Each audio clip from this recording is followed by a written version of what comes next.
క్రైస్తవం అంటే ఒక ప్రేమ, మానవత్వం, ఒక మార్గం, ఒక సత్యం అనే నినాదంతోనే ఒక క్రైస్తవత్వం దేవుని మార్గంలో నడిపించే విధంగా ఒక దైవజనుల యొక్క ప్రసంగాలు చేస్తూ ఉంటారు. అటువంటి దైవజనుల్ని అతి కిరాతకంగా హత్య చేసి దాన్ని యాక్సిడెంట్ గా చిత్రీకరించి ఇప్పటి వరకు కూడా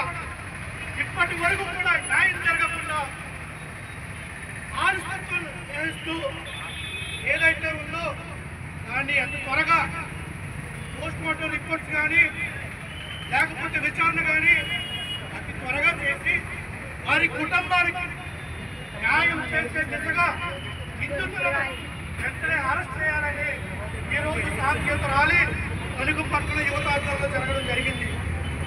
ఇది ఎవరికి వ్యతిరేకం కాదు.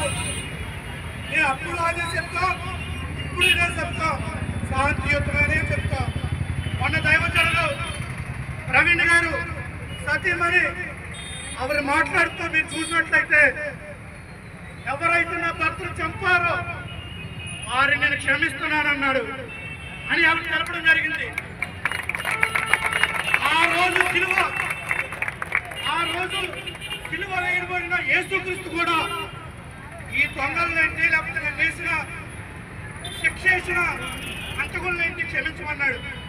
కానీ ఈ రోజు కూడా దైవజనులు ప్రవీణ్ గారి భార్య వారి యొక్క సతీమణి కూడా నా భర్తను హత్య చేసిన నిందితుల్ని క్షమించిందంటే ఇది క్రైస్తవత్వాన్ని కూడా ఈ సందర్భంగా తెలియజేసుకుంటూ ఉన్నాం.